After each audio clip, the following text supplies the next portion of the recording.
Council hears public comments mostly in favor of two developers asking for tax breaks to improve properties in the city by adding and maintaining affordable housing. Other community members urge the city government to act to help folks experiencing homelessness. One Laingsburg resident with hospitality experience is appointed to the Lansing Entertainment and Public Facilities Authority Board, LEPFA, and council and members of the public agree that parking offenders should be punished.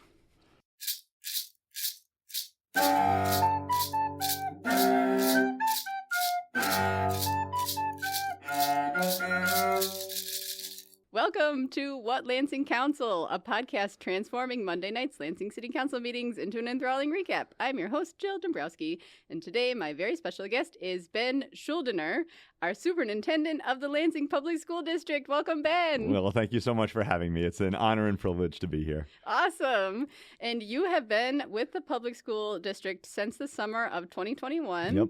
Previously, you've worked as a teacher, principal, and school board and educational leader in New York City. That is true. And abroad, right? Yeah. I've done work in India and Norway. I gave talks in Korea, all over. But I really love it here in Michigan. It's been terrific. Well, thanks so much for being here with us. My pleasure. And thanks for being on the podcast. Could you tell us, in your own words, how you would describe Lansing? It's awesome. I really like Lansing. It's a big, small town and a small, big town. You've got just an incredible vibe, an incredible group of people that care deeply about this community, especially their schools. I've now been here. It's my 5th year, so I've spent a lot of time in this community. I live right downtown, which I really love. I actually live in the baseball stadium, so I can watch the games from my living room. Yeah, which I'm a huge sports fan, so I think it's terrific. And I just think that Lansing is awesome. It's this kind of, really community-centric, loving area that wants what's best for its kids especially, but also its community. Mm-hmm. Well said. And is there something that you'd like to see change in Lansing? Yeah, of course. I'd like more of our kids to be proficient. I'd like more of our kids, to get better test scores and be, reading on grade level. I'd like to have more new schools. We just opened up one. I wish every school was new. I wish every school had all of the bells and whistles that our children deserve. I'd also, and Andy, I love you, but I'd love the roads to be paved. I will tell you that driving a little Nissan, the roads in my car don't get along very well. But, other than that, I think that there's just a lot we can do to make this place even better. Mm-hmm. I'd love to see certainly more affordable housing for families, because one of the things about our families is finding really great places to live, to stay in the community and to stay in the school district is really important to us. Yeah. So there's a lot I would love to see, but I'm really proud of what we're doing now. Yeah, amazing. And I read in your recent newsletter that the attendance from last year was up to 86% from 70% when you joined the district. Yeah. So what has been effective in getting that change? Sure. Well, yeah, thank you for bringing that up. One of the things that we're so proud of is over these last 5 years, just more kids are coming to school. And in fact, the attendance rate that was just published for last year is actually higher than it was even pre-COVID. So that means that, take COVID out of it, we're doing even better. And, what it is that we've really tried to work on transportation. I know there's a bus driver shortage and we appreciate Dean's love and support, but by having gas cards that allows our families to actually get their kids to school.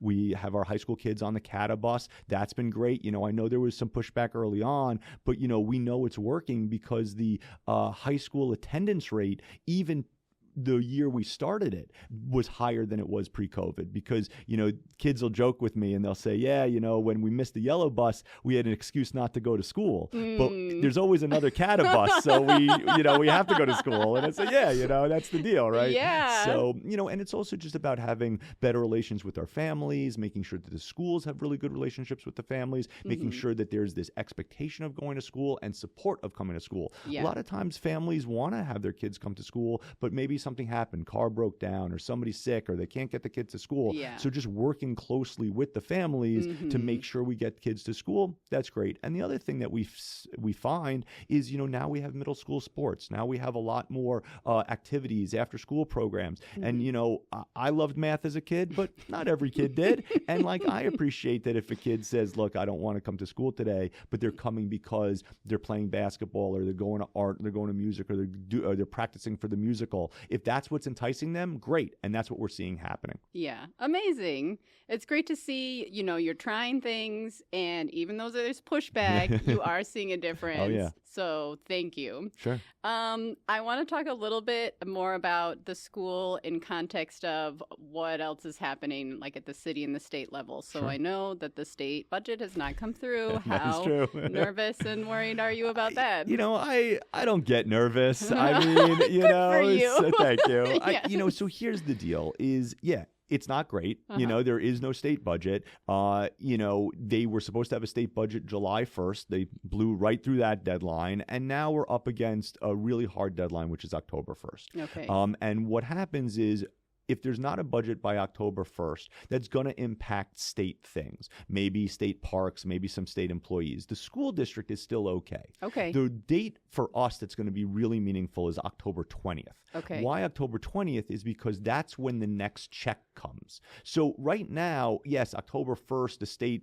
closes, but we still have money in our bank and we're still paying our people, no big deal. Okay. On October 20th is when the next state payment to the school districts is supposed to happen. Okay. Well, if the state is closed on October 20th, that check doesn't come. Okay. And so we have enough money in the bank to support everybody. That's why you're not hearing from me about getting rid of the lunch programs or laying people off. We don't do that. Right. I'm going to make sure our kids have food no matter what, and we're going to protect our staff as best we can. Yeah. But if there isn't a budget by October 20th, then there starts to be a question about, well, how much are we going to dip into our piggy bank and how much are we going to be able to support? Now, my belief is that there might be a shutdown, but the shutdown's not going to last all the way to October 20th. Okay. But if it does, we're ready. Right. The old adage of hope for the best, prepare for the worst. Yes. And, we're in a really, really good financial shape. We have over $50 million in our fund balance. We have a very thoughtful and robust budget. And so we think we'll be able to weather any of these storms. That's amazing to hear. Good. Sure. Good. And how is the city and the school district working together? Sure. So, when I first got here, one of the big things we talked about was our graduation rate. Our graduation rate was 62%, totally unacceptable. And one of the best things you can do for helping graduation is making sure that there's a person at every school that is a grad specialist. Their job is to really make sure to follow up. Sometimes kids will fall through the cracks. Sometimes there's paperwork issues. Sometimes they're just one credit away, and whatever it is, right?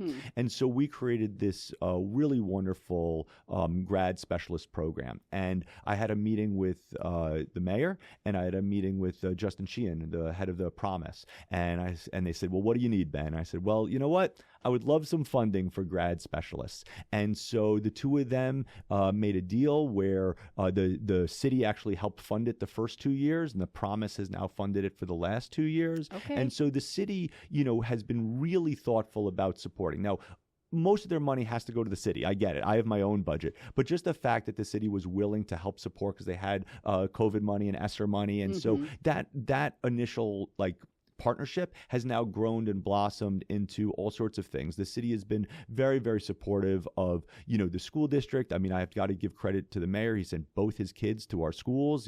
Both kids graduated from our high schools, which is terrific. They're both doing very well. We're very proud of that. So the city is just a terrific supporter. Same thing with all of the agencies, the fire department, the police department. They've been so great about helping us with all sorts of things. We even have a fire science academy at one of our schools. And so we have retired fire employees as well as current fire employees who work with our kids. So it's a real great partnership. Okay, amazing. Yeah. And you've been the one driving that partnership, would you say? I mean, look, we're all friends, right? Okay. We're all, I'm not going to take credit, but I will say this, having been a high school principal in New York and on the school board in New York City, I saw what a city and a school district could do to work together. Nice. And I think think just sharing that is really powerful. And then once that was shared, everybody really wants to come, together. And I really thank LPD. I thank the fire department and like their parks department. Oh, here's another one. I didn't even think about it. We're partnering with the city parks department to offer free youth sports if you're a Lansing School District kid. Nice. Like, how great is that? So we can spend, we have like $100,000 that we as a school district are going to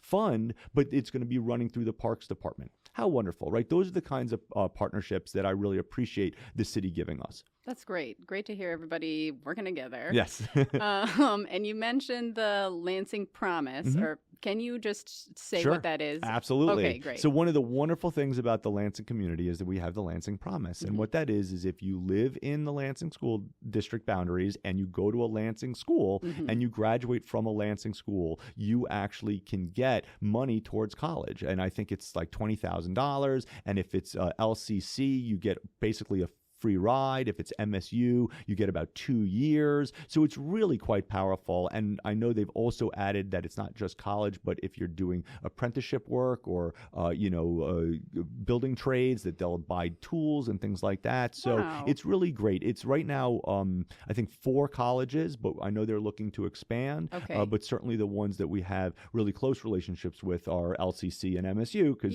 they're right here. So it's a great program. And certainly anybody listening, if you have a child that you're thinking about having in the Lansing School District or is in the Lansing School District and they're in high school, please make sure to ask about the Promise. It's a great, great way to help fund college. That's wonderful. One more question here before we jump into the meeting. Sure. So what are your dreams for the city, the state government, and the schools to work even better together? Like what's your, to borrow a phrase from President Koss, pie in the sky for how it could be? Sure. I mean, I think the pie in the sky is I believe that our community and our children deserve brand new buildings, just like a lot of the other districts around here. Okay. And I think the pie in the sky is to make sure that we have a real wonderful, robust millage that will allow us to fund new and better schools for our kids. Our kids deserve it. We have schools that are 50, 60, 70 years old. They don't have central air. They don't have good roofs. They don't have the electrical systems and the plumbing systems. And the only way that we can fund that is through bonds. And I think that, my dream, now, we're not Ann Arbor, and I don't like, but Ann Arbor has $1 billion bond, and that allows them to get new schools almost all the time. Oh my I think gosh. we could do something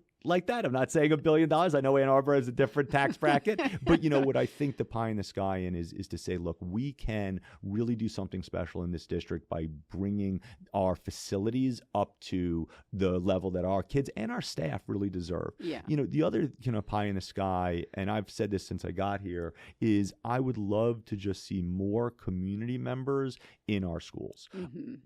In education research, basically 3 things move the needle on children: a great teacher in the classroom, a really strong mentoring program, and a really strong tutoring program. Those are the 3. Everything else, the research is kind of ambivalent about. But if you have a really strong tutoring program, a really strong mentoring program, and a really strong teacher in the classroom, you can move mountains. So my pie in the sky is that every single 120,000, everybody who lives in the city, mentor a kid. Tutor a kid. And that would be incredible. And that relationship, I could say, will take our district to be one of the best in the country. Yeah, it's those one-on-one interactions with everybody that makes a difference for people, whether you're young or old. Absolutely. So thank you so much. Sure. And mentoring is mentioned later in the meeting. Awesome. So good segue. Now we're going to talk about the September 22nd, 2025 Committee of the Whole and Council meetings. The people present at the meeting, 7 of our council folks present. Ryan Cost, our president of the 1st Ward, Jeremy Garza of the 2nd Ward, Adam Hussein of the 3rd Ward, and Brian T. Jackson of the 4th Ward. Our at-large council members are Tamara Carter, our vice president, Trini Pelivanoglu, and Peter Spatafor. Absent was councilmember Jeffrey Brown. Also at the meeting, we have Sherry Boak, the recording secretary, and Greg Venker, the city attorney, to help move things along. So there are a few public comments to start the meeting. First, somebody is commenting about council's proposed budget priorities for the next fiscal year. That's July, I think. And this citizen says she's seeing a lot of frivolous spending, like facade improvements, helping minority business owners. She would like to see the Lansing police and fire departments get more resources.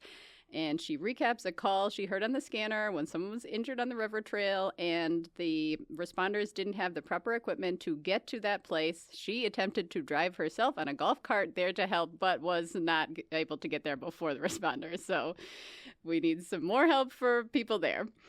Next, there was a complaint about housing in Lansing, especially at the Capital City Apartments along South Washington Avenue. There's big problems. Somebody showed some support for Tracy Kent, who is up for an appointment to the Lansing Entertainment and Public Facilities Authority Board. And next, they had their review of Kent's board appointment. And the way the board appointments work is the mayor puts forth a candidate to council for their review and approval. And Kent talked about how she grew up in Michigan. She attended MSU for their hospitality program, and she's worked in Marriott hotel management for a number of years. And she's been on the Choose Lansing board. She can bring a hospitality perspective to LEPFA and a strong understanding of how to create a welcoming atmosphere for folks visiting Lansing. Councilmember Garza asked, how can you be on this board if your home address is in Laingsburg? And Attorney Venker said, well, this board has no residency requirements. Other council members asks how she thinks that the new subcontracting with ASM Global will go from managing all of LEPFA's main assets, and those being the Lansing Center, the Jackson/Lugnuts Field, and Groesbeck Golf Course. She thinks it will be a great partnership, and she has had experience working with this company. President Koss asks, what are your pie-in-the-sky ideas for improving the LEPFA? And she says she would like to see more festivals at the baseball stadium, like a Taste of Country, which then she had a bit of a Freudian slip, mentioning how great this will be for energizing the downtown Laingsburg area instead of Lansing. But President Koss said that they would let this slide, and she is appointed to the board and sworn in at the general meeting. Next, we have two representatives from the Anishinaabe Friendship Center, and they are asking for a discount on the rental fee for Adado Park for a powwow they are organizing. And they talk about how this is a historic gathering place for Indigenous people where the rivers meet, and people from all over the country and Canada are coming to this event. And Lansing has over 300 families with Indigenous ancestry here in the area. It's a free event open to the entire community. Mayor Shore has promised to be there on Sunday, so come and learn about the Indigenous culture to this area. And one of their biggest expenses is the rental of Adado Park. With water and electricity fees, it comes to around $5,000, and that's a huge chunk of their budget for this event. They want to plan to do this annually, and they want to have a good ongoing relationship with the city, and they want support for this event. And it's disheartening that this ancestral home, they have to pay so much to gather here. President Jackson asked how many people they're expecting. They said 300,000 to 500,000 people generally attend. There is a grand entry on Saturday at noon and 6 p.m. Sunday, another grand entry at noon. And they ask people who attend, please do not touch the performer's regalia, and it is not called a costume. And if intertribal is mentioned, that means that anybody can come and join in with the dancing. They will have a play village for kids as well as candy. Councilmember Hussein says there is some precedent to go over the $500 that they're currently asking for, and $500 is like the procedural amount that is allowed. But he says that they should be able to go up to $1,000, and each council member can contribute more from their own budgets if they would like. So they amend the motion to give these folks $1,000 for help to covering some of the cost of the Adado Park rental, and that passes. And on their way out, these folks give a big hug to Clerk Swope, who's in the audience. Lastly, at the Committee of the Whole, there is a little discussion of budget priorities. And here, Spatafor wants to budget in for changing the city fine structure to discourage repeat parking offenders. And this is based on some input from citizens complaining about vehicles parked improperly on private property. Garza says, I thought we already dealt with this with code compliance. And Koss says, we had a fee study, but we didn't actually change anything. Jackson says, refresh my memory, aren't there already fees that accrue every day? And Attorney Venker says, yes, there are some that count every day. So the land use violations that Spatafor is mentioning are handled a little bit differently. And the city does have a maximum of $500 that they can fine people. And this is due to some sort of act. So can't go past $500. Garza says, I thought that we had code people to work on this. And Cost says, I think it's just for street parking. And the attorney says, the police can police the street parking and the parking department can enforce the parking impropriety. And then code compliance covers private property. And Attorney Venker promises to bring a flow chart outlining all of the potential parking enforcement to the next meeting. So I'm looking forward to that. Next, there is a break. It's a 20-minute break, which is perfect chit-chat time. One council friend that I have who was asking me who my guest would be for this meeting, upon hearing it was you, she said she was very excited about the new Welcome Center that has been built. It's great to see the English language learners being supported who are being welcomed into the district. Well, I thank you, whoever you said that. I thank you very much for that. Yes. I also heard from another council attendee friend to be on the lookout for invasive hammerhead worms when gardening. Okay. Which I hadn't heard about this before. Apparently they are toxic when touched, and they prey on native earthworms. So not great. But they're very easy to identify. They have a very weird, like, squiggly-shaped head. The regular meeting began, and Clerk Swope was presiding. Not present was the mayor. He's celebrating Rosh Hashanah, the Jewish New Year. Mark Lawrence, his chief of staff, was there instead. Shana Tova to all of you celebrating. Happy New Year. Great. President Cost congratulated Carter on her one-year wedding anniversary. And then Hussein thanked the mayor for attending all the neighborhood meetings he has invited him to. It's great to see the mayor come out and talk to people one-on-one. Clerk Swope announced that mailed ballots should arrive to folks this Friday or Saturday for the November 4th election. And there are a few more charter review meetings happening this week if you want to better understand the proposed changes to the city charter. Do you know what's going on with the charter? I mean, I read the paper and I see that the wonderful people are trying to make things better, but, I don't know where it stands at this moment. I know that eventually the people will have a vote of some kind. Yes, we'll have a vote on the November 4th election. A few changes have been proposed, and I think it's either a yes or no. All those changes go in or not. And if it's a yes, then it moves to the state review. And if it's a no, I think they get another chance to try again. So we'll see. I look forward to reading the ballot. Great. Next, there are some public hearings. So the first two are for a proposed development that was talked about in the last meeting. It's for a developer wanting to build an apartment building on North Turner Street in Old Town, which will be called Turner North. And they're requesting the approval of a brownfield plan from council. This would give them a 30-year tax break for the property. And they also want to purchase a parcel from the city to complete the area they hope to develop. 3 public commenters were there in support of the project, from an Old Town resident and business owner, an Old Town Association leader, and another community leader. And these folks said these developers have been very communicative and collaborative. And this project will provide density to the neighborhood. They are excited to welcome some new neighbors to Old Town, and Old Town's success depends on projects like this. Great. They were really stressing how communicative this developer was, and I want to just give you some kudos to that. I feel like you do such a great job. I have emailed you a number of times, and I've just been so impressed with the detail in which you respond. So thank you.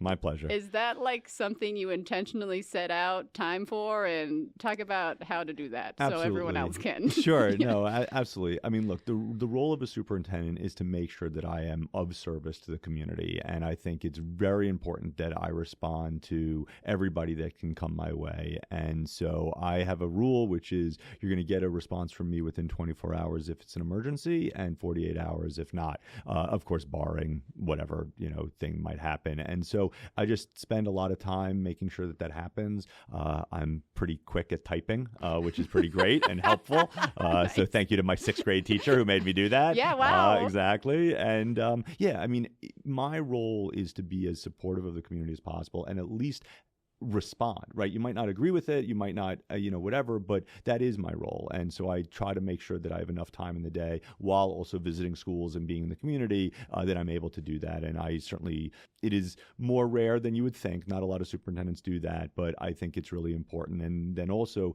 you had made mention with like the newsletter, once a week, being able to share with the community, good, bad, and the ugly about what's going on is also really, really important. And I want to give a big shout out to our communications team. I write my letter, but I couldn't format it anyway as beautiful as they can. And they also add all sorts of other great stories. And so, but thank you for noticing. And it really does mean a lot to me. And I hope certainly anybody listening, if you ever need something, just email me and you will get a response. Oh, just you wait. Exactly. Next, we are having a hearing about a tax break plan proposed for an existing housing complex that was blighted before the developers took it over and began renovations. They are touting it as Lansing's largest townhome apartment community with 618 units.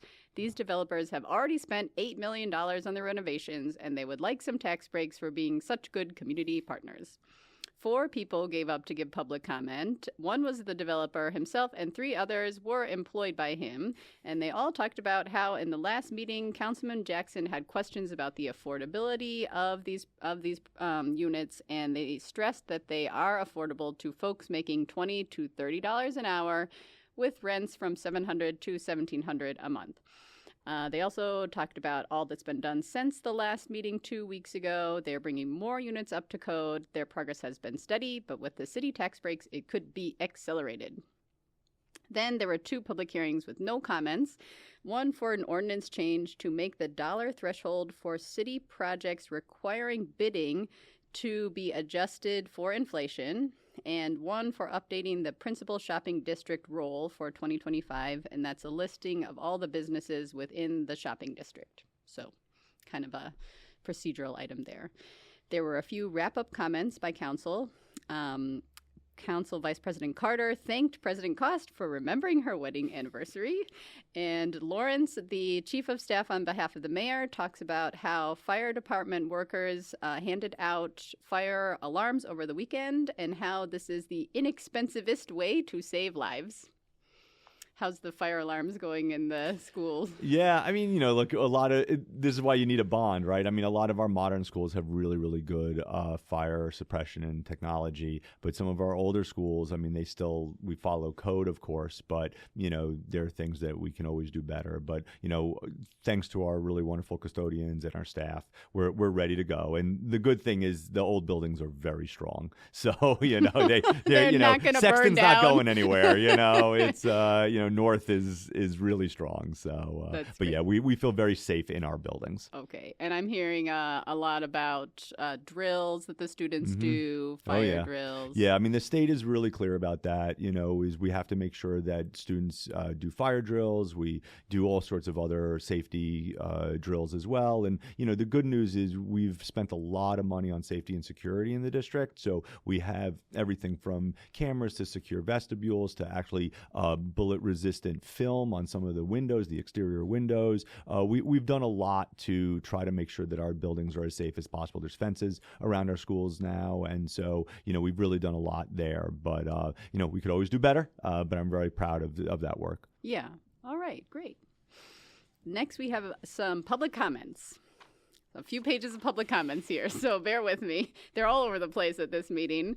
One of them is a walking tour at the Mount Hope Cemetery this Sunday. The theme of the tour will be mayors, magistrates, and manufacturers, so come learn about who is buried in the Lansing Cemetery. Next, there was a commenter who was frustrated with Lansing's contract with the Advent House. And they were saying that the Advent House is not doing the work that they say they are doing. They're not helping mentally ill people find housing, and the city is paying them without ensuring that this work is being done. East Lansing recently canceled their contract with the Advent House. Lansing should look into doing the same, and I want the head of the Human Relations and Community Services Department, Kimberly Coleman, fired. Next, a resident of the Colonial Village neighborhood said there has been a semi-trailer truck parked on their newly repaved road for days.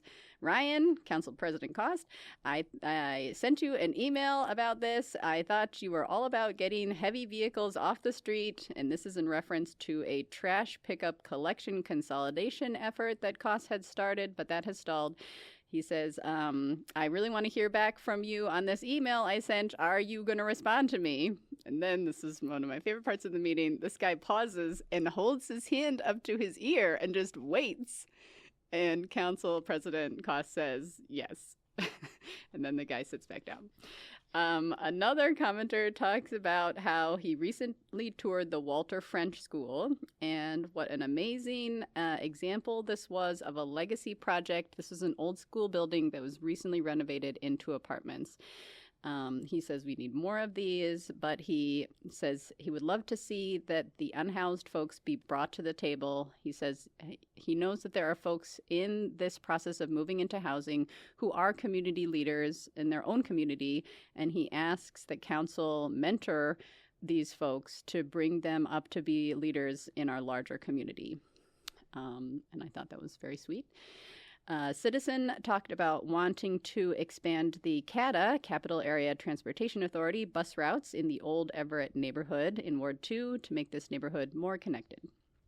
Then a commenter recaps the politics surrounding the unhoused members of our society, and he brings it to Mayor Shore to do better, to work with people, to treat them with respect. There is still time, even after developments and an ongoing lawsuit brought by the city against a landowner for allowing an encampment on their private property. So my understanding of this is from a couple of recent Lansing State Journal articles.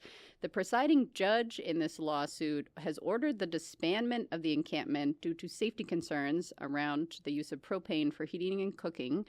And the city has been ordered to help these people find housing. It's around 60 people, and to provide bathrooms and dumpsters to them in the meantime. The commenter continues, why did you need a judge to tell you this? This is basic dignity for these folks. You can still decide to treat people as humans with compassion, or as you have done, with cruelty. Another commenter from The Rent is Too Darn High has a message to read from someone who was homeless but has obtained stable housing in recent years. And she says, look to the Spartan Village Apartments. This is in East Lansing, near Harrison and Mount Hope. It's a 1,500-unit complex that MSU recently announced it would be closing in May. Although these units are not in great shape, they would be much better than nothing. You can work with MSU to make this happen. So presenting a potential solution there. Also, she does not think that a tax break for the Evergreen Apartments is warranted. There are plenty of folks making less than the $20 to $30 an hour that could use the assistance. And she also says, please stop Parks Department head Brett Kaczynski from policing the unhoused folks along the river trail. So a few department heads getting called out here in the public comments. And next, a commenter had a different message regarding Lansing's unhoused folks. She said that she has experienced homelessness and has worked with the homeless, and that these other folks who are speaking are suffering from the Dunning-Kruger effect, where they have limited knowledge of a topic but think they are experts. There is no simple answer to homelessness. Just giving people houses will not work. Keeping them in houses is difficult. Their new homes will become like an encampment. It takes more to transform lives than simply giving people a home. The next person to speak is somewhat flabbergasted by these remarks and gives some numbers about how many people are estimated to be homeless and how many properties are sitting vacant and how we're ignoring simple solutions. Other countries have figured this out. We are spending tons of money on this issue and not seeing results. There's better ways to do this. The last speaker of the night had two main issues. One about sidewalk disrepair. People pay their taxes, but the sidewalks in front of their houses are in shambles. And then related to the proposed trash pickup consolidation idea that has been put on hold, the commenter said, "Don't take away people's rights to have their trash picked up by who they choose." The head of the Public Services, Andy Kilpatrick, is a chicken for not talking with folks directly. And that was the end of the meeting at 8:02 p.m. Sounds like a lively meeting. It was a lively meeting. I'd like to give the Best Dressed Award for the meeting. And although Clerk Swope had the best shirt of the night, it was a fantastic silk button-up with flowers, peacocks, and butterflies. The best ensemble goes to a public speaker who was wearing a pleather vest with suit tails in the back that had a faux crocodile skin texture. He had on red pants, a black cane, a purple shirt, and a complimentary hair accessory. Fantastic. Yes. An award I will probably never win. Is that something you're going for? Absolutely not. I just want kids to learn how to read. That's really what I care about. Okay. So any closing thoughts from you about anything that happened at the meeting? I mean, I love democracy, I think, a town and a city like Lansing is wonderful in the sense that it's open and people feel free to say whatever they want to say. And, I believe that the city government will try to respond as best that they can. And certainly, if anybody has things they want to talk about to the school district, you know where to find us. And as you heard, I'll respond to the emails. So, yes. We very much appreciate that. Yes, thank you so much. And now a little bit of wrap up. I want to say thank you so much to the podcast patrons who have signed up since the last episode, those being Margaret, Carol, Amanda, and Alyssa. And thank you to my longstanding members, Heath, Aaron, Julie, Lucas in New York City, Claire, Martha, Ethan, Casey, MC, Alicia, Eric, Anicia, and Casey. If you would like to see the results of the bingo from the meeting and a map of the meeting issues, please join the Patreon community for $5 a month. The next council meeting will be next week on September 29th. Our guest will be the director of the Lansing Economic Development Corporation, Chris Klein. And would you like to say anything else? I was really honored to be on the show. I look forward to being invited back if you'll have me. And just to the community, please, please, please, if you want to get involved with our schools, reach out. We'd love to have you be a mentor, a volunteer, anything we can do to bring the community into the schools to help our kids. Amazing. Thank you so much for being here. I really appreciate your time and insight and all you're doing for the school district. My pleasure. Thank you to the Public Media Center for letting us record with you, and thank you all for listening.